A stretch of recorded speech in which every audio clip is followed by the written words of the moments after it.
This is great to be here. Thank you, and I'm really privileged and honoured to be on at the front here with some incredible people. And yeah, I'm very lucky. I mean, I got involved, I'm not a politician, but I got involved with the Lord Mayor campaign last year just for the love of the city of Melbourne. And it was a great experience for me. And although I didn't quite get over the line, I think at the end of it, I performed quite well and got a lot of positive feedback from a lot of people. And after the first day of counting the 63,000 votes, it was only myself or Nick Rees that could have really have won.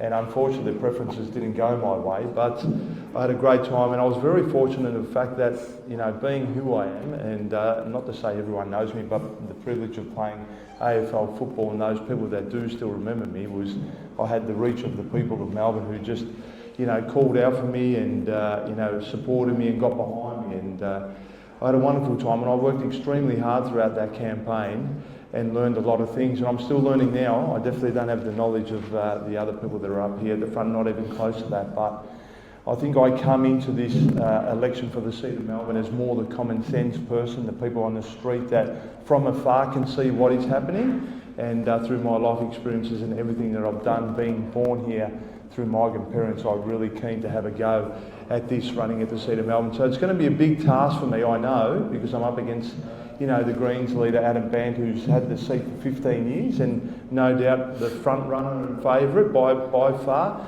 But I'm willing, and I love a challenge, I'm willing to fight and, you know, to put the seat of Melbourne and the areas in the seat of Melbourne forward. And I really dislike seeing the decline of everything that's going on. So I have a passion for it. Amongst everything that I do, I'm not here just to get myself out there and go, I have a look at him, he's putting himself in the media. I don't care about that. I've had that pretty much ever since the age of 19 or 20, but I want to be more the person who wants to fight for the city to help them move forward. So I'm in there as an independent, but I better hand over because I don't know who's in charge here, but we all... We'll work together. How about we hand over to Tony? Do you want to maybe give us a kind of an external view on Anthony's chances and the wider landscape here in Victoria? I'll start with the macro, Australia in particular. I mean, a couple of key points I make is we're becoming a nation of smaller and smaller tribes. Okay, so we're no longer, when I started in politics in the 1990s with John Howard, it was a fairly homogenous sort of country. What worked in northern Queensland, where I'm from, would work in inner Melbourne, would work in Perth. Now it's just, there's a real tribalism and smaller contests, teals, independents, Greens and so forth. I guess probably the key themes in this campaign are, unsurprisingly, cost of living. We've never seen an issue so dominate the personal issues agenda. Normally an issue, whether it be health, education, every federal campaign, tops out around 30% for one issue. Cost of living is in the 70% mark. And this is unprecedented numbers, and its relationship to housing affordability. And a couple of themes that is, you know, everybody looks at the votes, you know, the primary vote, the secondary 2PP vote, and that is very important to the end of the day, that's the contest. But we always look to other questions, which, you know, that's the symptom. You know, the primary vote or the 2PP is a symptom. The key issue is, you know, what's driving that symptom. And when we ask right track, wrong track, is Australia heading on the right track, wrong track? Almost half the population thinks we're on the wrong track. These are huge numbers, similar to America. And that's a move for change. We call it a move for change. People want change. They also, when we ask them to forecast a sense of, you know, do they think their standard of living will be better or worse in 5 years' time? So we all know that people think it's bad now, but when we ask them, do you think it's what it's going to be like in 5 years, there's no sense of optimism. As I'm sure you all realise, investor confidence, consumer confidence are key to any business. 51%, although we've got new numbers coming over, we do polling for News Corp, we had a hook up with the editors of all the newspapers this morning. There is a slight improvement on this, but in the last poll we did, 51% think their standard of living will be worse or much worse in 5 years' time. So entrenched pessimism. And unfortunately, all they're seeing, their response to the budget and budget reply was very meh. You know, they weren't very excited about it at all because they just see it as a band-aid on a band-aid. They know the economy is fucked and they want someone to unfuck it, you know? And that's essentially what this election is all about. But I'll hand over Kos, who's got Yes, and the group of Australians who probably have that strongest view are those under the age of about 40. And they are the ones who are going to actually absolutely destabilise the electoral landscape in this country. To give you a bit of a contrast, in 2010, about 80 seats went to preferences, that is, the major parties were able to win the seat on primary votes alone. Those that couldn't go to preferences, and that's how the results determined. In 2022, it's over 130. So we're seeing a rapid fragmentation of the electoral landscape, a rapid decline of the major party vote, a greater tendency of Australians to want to vote for something other than the major parties, and a greater tendency for the 5.2 million Australians at the last election who voted for something other than the major parties to demand from the political class a whole range of policy decisions that will impact the private sector, right? And if you want to know an example of that, Coles and Woolworths, right? They are the political football of the day, but sooner or later someone else is going to be identified and being thrown into the Colosseum. And so what we're talking about here is that when you're looking at these election results, if you're not interested in politics, you should be, because if you're interested in business, it's going to impact you. And you don't have to look at what's going on in the US right now. That is a product of an electorate that is completely destabilised, and it produced Trump, right? And that's good. It's good. But if you're in the business of investing and so on, it's going to be a problem now because the entire global market's been ripped apart, right? So Europe is going to take their weight on tariffs. That's fine. The US just can't. Yeah, okay. Okay, that's fine. Yes, but what I'm trying to explain here is that it may be good right now from certain people's political perspectives, but in years to come, this electorate is going to demand more and more irrational decisions from political leaders. And so the only remedy for that is social licence. So when we talk to the corporate world, we say just make sure you keep an eye on your relationship with the community and the work you do with the community to make sure that you have strong bonds with them so that you do not become Coles and Woolworths. And it costs you billions. Or some of the super funds for that matter. Yeah, Exactly. I think one of the things that's characterising this election are the things outside of the political leaders' control. In terms of, we've had floods and even more major floods in Queensland and cyclones, and we've also got that global uncertainty in many parts of the world. So from a macro perspective, this is feeding that elevation of uncertainty in the electorate. And I think from, as Kos and Tony rightly said, Kos used the word disruption. And disruption is really key. It's not just in the way that we do things, but it's in the way we think and it's in the way that we engage as Australians with politics. And whether or not we are engaged is a major question in the age of massive social media uptick, and also that portion of the electorate which is very active on social media being a key voting block there. But one thing I think that this room really needs to think about is not necessarily the dire state of the Australian economy, but actually what does the Australian economy look like in the global landscape? Relatively politically stable, relatively consistent economic fundamentals, and the fact that we cope with disruption with a sense of agility here in Australia is also an opportunity for us. So with great disruption comes great opportunity. That's what I would say. And organisations, companies, startups, people with great ideas are figuring out how to solve some of these really critical problems to the lives of Australians. They're making our healthcare easier. They're making it easier to do business with different parts of government or with each other. They're making it easier as social marketers to put your personality out there. They're making the technology and the services that we require to alleviate some of those issues and problems that we face as a disrupted community, they're making that highly accessible to Australians. So Kos is certainly right in terms of social licence, but there certainly is great great opportunity in disruption. And that's what I'd be looking for if I was sitting in your seats. And after all, politics is local, so all of that macro stuff might not even count in Anthony's mind, but politics certainly is local just as it is global and national. But I would say focus on the areas of disruption where there are problems to solve and great solutions to be had. I was going to suggest, you know, Trump is kind of a result of disruption in the US, right?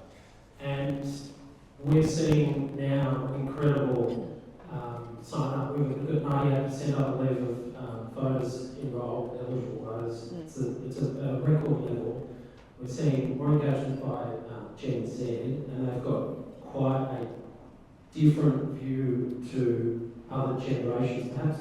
Kos, you can tell us a bit about Gen Z and how that's affecting the election. Yeah, so this generation, and we've done quite a lot of work speaking to Australians of this age group, work out what makes them tick, what's driving their views around the community they live in, their workplaces and so on. First and foremost, they're extremely different to baby boomers. Baby boomers were an incredibly stable generation in this country. They provided very predictable, I would say, consumer behaviour for the private sector. They were very predictable for the political class. You know, someone gets elected, they have 3 terms, they give someone else a go, right? This generation, Gen Z, totally different. Of those that we interview, we ask them, you know, which political party best aligns with your values? Under 50% say they could actually name one political party that they think aligns with their values, and that's all of them. It's not just the 2 majors. So you have almost half of them actually think no one here represents my views. When you look at the actual voting intention, the most fragmented. So the Labor Party gets about 20-something%, Liberals get about 20%, the Greens get about 20%, and then basically the rest of them are sitting in the other pile.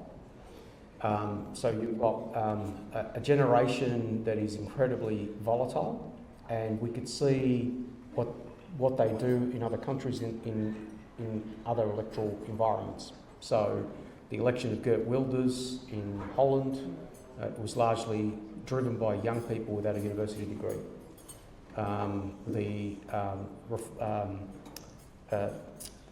Farage in the UK, again, if you dig deep into his numbers, he's getting a lot of support from young people outside of London.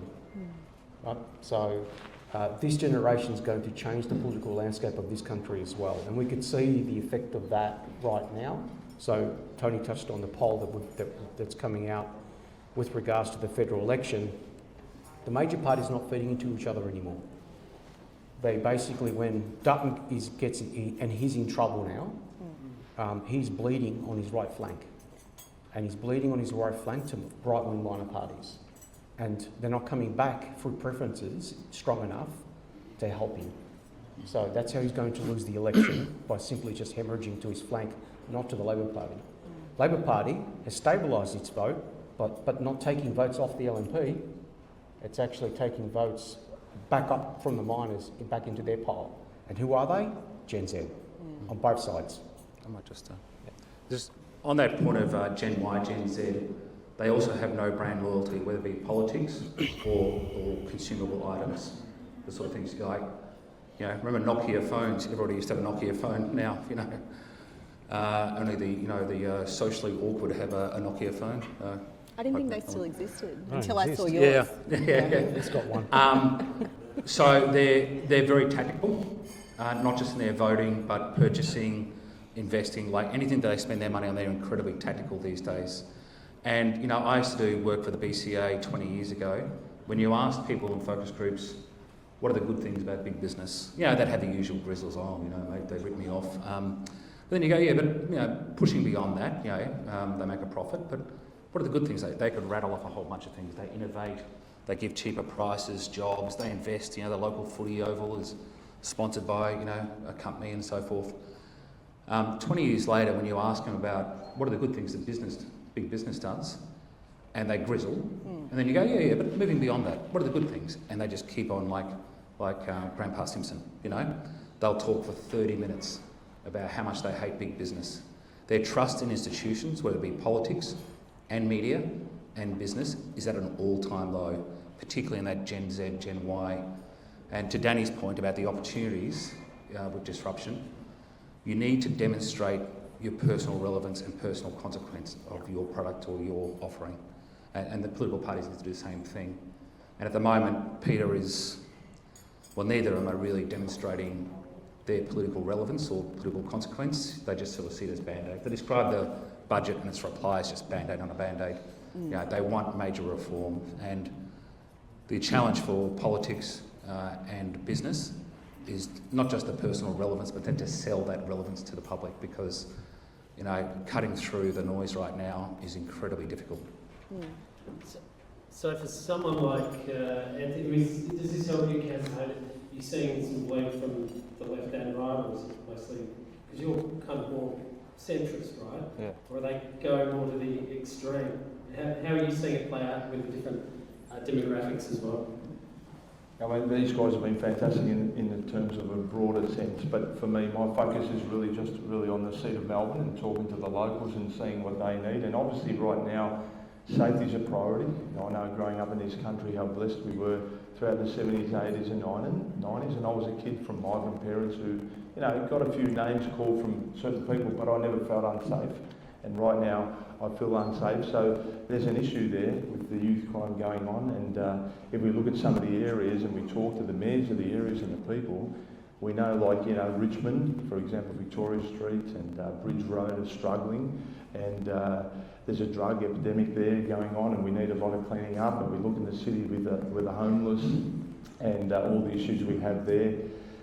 We can look at Chapel Street, which back in my day was a place that we would always go to, and right now it's a completely different place. We're at Grand Market yesterday, and that is, we have the most incredible city, I believe, in Australia, because I look at our city and I think, you know, fashion capital of the world, world-class restaurants, cafes, our coffees are the best, we have a sporting environment, so I look to make sure that the seat of Melbourne is a place that everyone wants to go to, because when I look at Victoria, we don't look at the weather, we don't look at the beaches. This winery is unbelievable here, but I mean, there's great wineries everywhere, isn't there, really?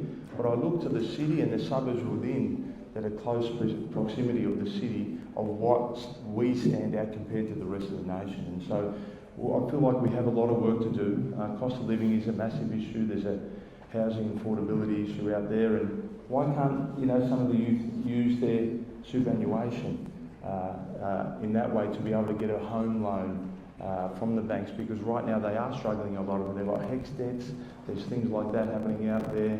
I'm a big one for halving the alcohol and fuel excise tax as well. So there's something like 125 hidden taxes, and these guys would know, or taxes that we get that we have to pay, but 10 of them basically account for 90% of it. So what is it with all these things? We talk cost of living crisis. Why can't we help the people out there? And so there's a lot of issues there. And so they're the main priorities. I've got to go in there and find out, well, I'm a big pro-business person. I want the cafes and restaurants and retail to succeed. And in the past, if you looked at anyone that owned something within the CBD, Central Business District, you would just go, wow, how lucky they were. But right now, a lot of them are struggling. And I reckon if they put their businesses on the market, I'm unsure whether they'll really sell because people aren't looking in there. We have to change things, and there's no doubt about it. And, you know, why have Sydney got, you know, Sydney City's thriving. They've got the public servants back and they're thriving. Queensland have got great 50% fares from the Gold Coast to Brisbane. I feel like we're looking at every other city but not looking at ourselves where we should be the forefront of everything. So we have a lot of work to do, and I'm willing to put my hand up and work for it. But I'm going to make sure that I'm there on the streets talking to the people exactly what they need. And if there's cafes and restaurants closing and struggling, we need to turn that around. And these guys mention it, you know, where do you see the city in 3, 4, 5 years' time, or the country as a whole? If we're not being positive about it, then we've got major issues. We have the best city in the world, in my opinion. We were the most #1 city in the world for many years, and we have to bring that back. And so I feel like now's the time. Enough of the politics and talk, you know, whatever it is that you say you're going to do. We need someone who's actually going to do the action and get out there and really work for it. I'm just going to add a counterpoint really quickly. I do a fair bit of international investment facilitation into Australia, predominantly focused on property and real estate, but also prop tech and other sort of scalable technologies. And I always get really depressed, Kouta, when I hear you people like you say things like that, because I think Melbourne's fantastic. However, you'll change it. You're right. Vote one Kouta. But I think the difficulty we have in Melbourne is that Brisbane Olympics is great, Sydney is always going to be fantastic, but Melbourne, we're on the rebound. However, as I said earlier, those fundamentals of Australia do count for a lot right now. I don't know if you'd agree with me on that, but I think globally they really do. However, that's not necessarily shaping the way we vote, but it will shape the way that we recover, and some say we're still recovering from the pandemic, in Melbourne particularly, but I think the point I'd like to make is one of hope and optimism, and that we as a community have to really push that, and our politicians should be pushing that. We're a fertile country, we've got amazing resources and we've got great people, and there is a lot of opportunity in the disruption that we're experiencing. One of the key things that holds us back is our housing system and is housing affordability. Although, again, I would add a counterpoint to that. Melbourne is great value right now. And talking to the property and development industry, particularly about turning around their feasibility requirements and navigating through a stupidly complex and ever-changing tax system here in Victoria, Melbourne is starting to look really attractive again because of the opportunity that people can see on the horizon. Thank you, coffee machine. It's not just about the doldrums. People still feel like we're in the doldrums, but a lot of people, a lot of investors and a lot of key industry voices now are starting to say that you get one or two more interest rate cuts, you see consumers bounce back, Melbourne is good value, and the demand is certainly there. So Melbourne looks good, Australia looks good. I dispute the doldrums, and I do my avid best to sell the dream of Australia. And I think the uncertainty we have to get through is the federal election and potentially even a state election here, and then we'll really be coming back. So maybe you touched on tax. Maybe, Kos, Tony, you can talk about, we were talking about before, people are bleeding because they're not, to different, more extreme views, because they're not seeing the changes they want to see. And tax is probably one of those areas that's been spoken about as needing a complete overhaul. But there seems to be band-aid or window dressing solutions to it. Yeah, I mean, the one solution for the Conservative side of politics at a federal level, if they really want to win this election, is tax reform for small business. Yeah. In a very significant way.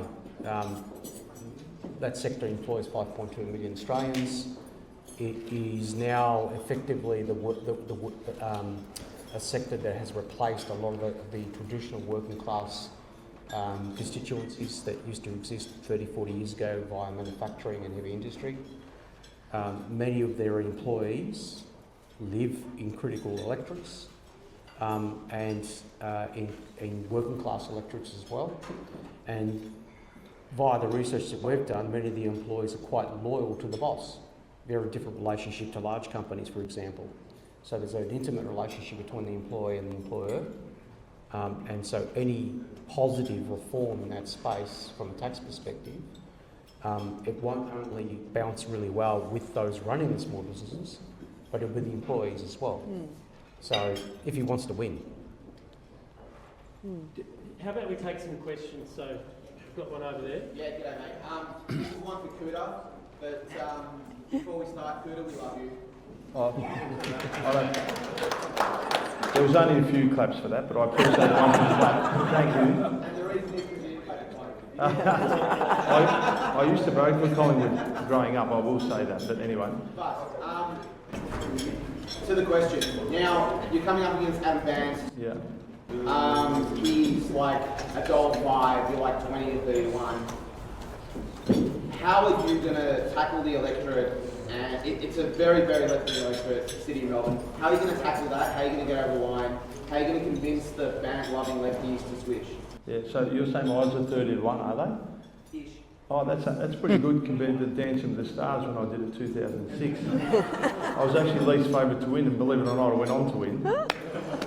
The areas have changed, so I mean he had, I think, a 49% primary rate before that, but they've lost Fitzroy North, they've lost Brunswick, they've lost Clifton Hill, some of these green areas, and we've gained South Yarra and Paran, and so that sort of brings him down to 44%. And the Greens are, we think, I'm not hopefully talking out of schools, I'm not putting him down or anything, but their percentages are lowering, so we think they're around that 42%, which helps us. Obviously, I can't do it on my own. The preferences have to, go everyone's way, and they spoke about them before. But all I can do is go out there as an independent, grab the things that I like from both parties, and actually go and do that. And if I'm able to actually get in Parliament and the Sahara Parliament, I'd have a great opportunity to really propel the city forward. All I can do is really, it's a little bit like footy terms, and I apologise for using this, but if I do everything that I need to do, the scoreboard will look after itself, and that's all I can focus on. I can't look at the odds, because we know then I'll give up, and Adam Band's such a favourite to win, but I'll just work my butt off like I always do, learn as much as I can,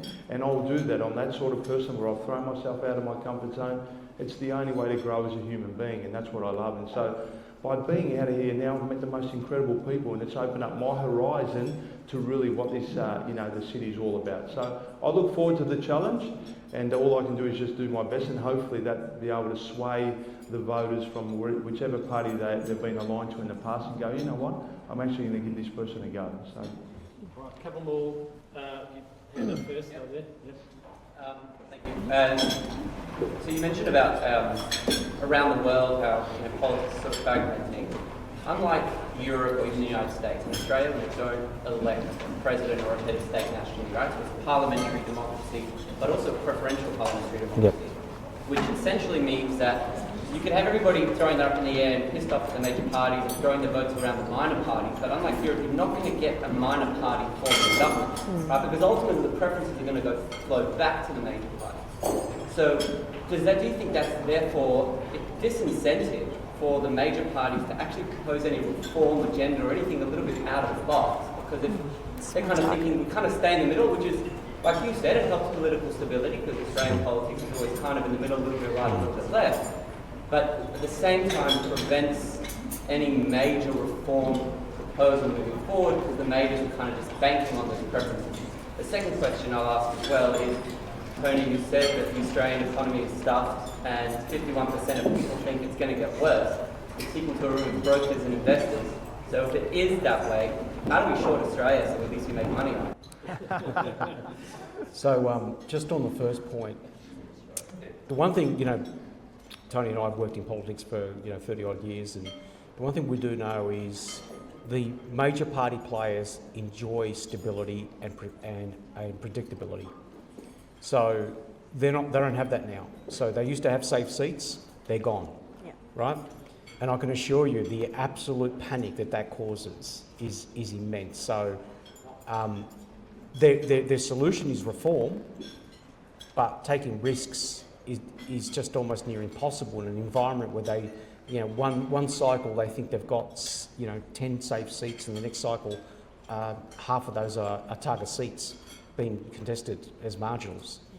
And this is what the volatility is doing. It's upending decades of learned behaviour within the two majors.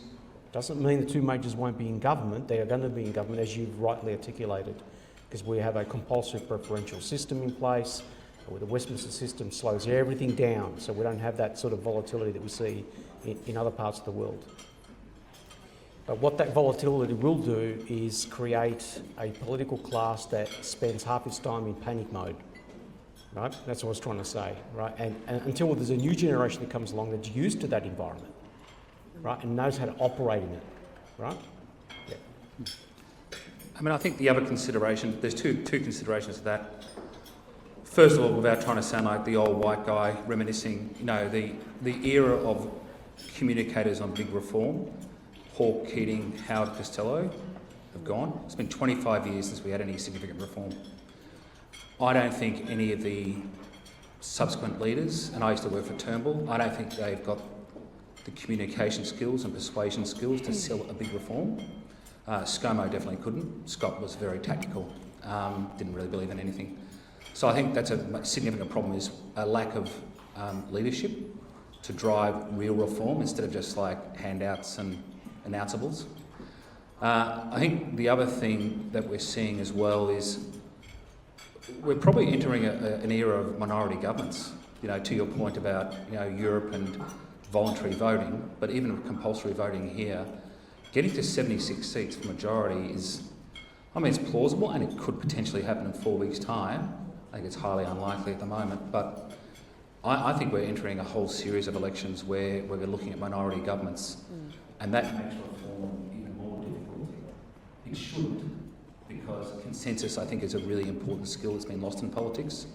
You know, Peter and Howard negotiated with the Democrats on GST reform, and, you know, it sort of cost Meg Lee's her job, but, you know, they were able to sit down and have a proper conversation and get the reform through. I just don't see any appetite for consensus anymore, particularly with these sort of right-wing, left-wing extremist parties.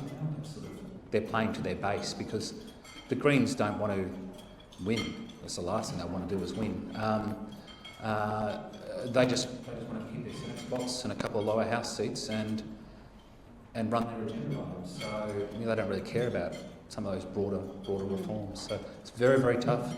And I think that's why a lot of these political parties need you guys to provide that air cover, or that, you know, for their ground game to articulate the case for reform, to come out and call on some of this, you know, broader economic reform that's needed. You know, I think it's very important. One very quick question from Andrew there. Danny. Right, so my question is to Danny. Yes. Victoria is in possibly a COVID hangover. Yep. My question to you is, are we really in a COVID hangover? Or are we actually in a Daniel fucking Andrews hangover? I was just asked the question, for those who couldn't hear, challenging the comment I made about us potentially being in a COVID hangover here in Victoria, and the question being, are we actually in a Daniel fucking Andrews hangover instead? Just for those who couldn't hear, it felt nice to say it. Look, I think there's elements of both, and I think this is a really, really good question about the role that Victoria will play in this federal election, and the role that the federal election will play in the government of Victoria, and particularly how the leadership is currently set. And look, I'm not going to at all assume to answer questions Kos and Tony can much more capably answer than that, but I think it will be a reckoning in the next month, and then there will be a reckoning in the next 12 months. And I think one thing for Victoria, though, is that it's critical that there be an election in November next year for certainty, for investment certainty, because I think one of the things that's holding investment back in Victoria is that people feel, and organisations feel, that it's pretty hard right now, and they need to know whether that's going to change or whether they need to readjust and hold. And 12, 14 months isn't too far to hold, which is devastating for the Victorian economy. So what we need to see in Victoria is more emphasis put on selling the benefits of Victoria, and I would argue and advocate that there needs to be more proactive facilitation of investment and facilitation of business here in Victoria. And, you know, the Victorian Chamber of Commerce do a really good job on that, but there is so much competition for capital, not just here in Australia but globally, and Australia might look like a great safe haven for capital in the current global environment, but Victoria is the standout shit zone. And, you know, the work I do with, like I said, with organisations looking at Australia to enter this market in a variety of different ways, they want to look at Sydney because everyone loves Sydney, but now they also want to look at Brisbane a lot more.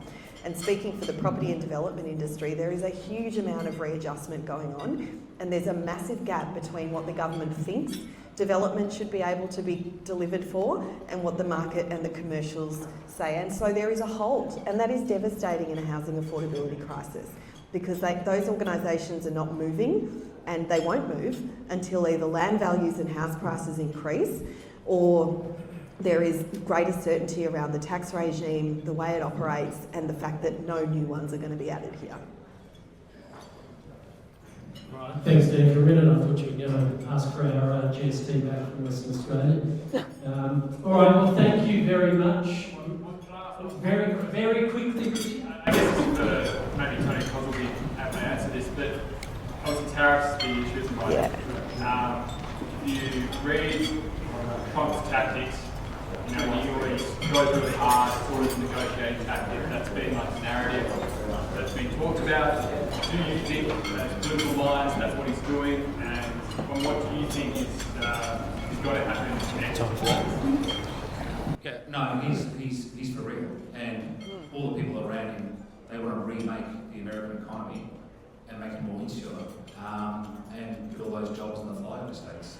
It's about onshoring jobs, and it's a deliberate political tactic as much as anything. But, and Kos can quickly speak to this, but you know, when you're talking about the hangover of COVID, that is one of the things where people want onshoring of jobs because they felt very exposed. You know, those surgical masks took 3 months to get here. Not that they think there's been another pandemic, but it exposed that sense of vulnerability, which Kos can quickly speak to. Yeah, he's talking to his base. They're going to love him for this. So the people that voted for him, those manufacturing communities in particular, tariffs is music, and it is music to communities here in this country too. So he's very tactical, as Tony's touched on. He's remaking the American economy, but he's remaking the American economy for his constituency. So he's being ruthless. But the one thing I'll say about Trump, and I don't like, I'm a conservative, and Trump wants to destroy all institutions or undermine them, which is the very opposite of conservatism. So I don't like the guy at all, but I'll tell you what, no leader in the world today better understands his base, their base, than this guy.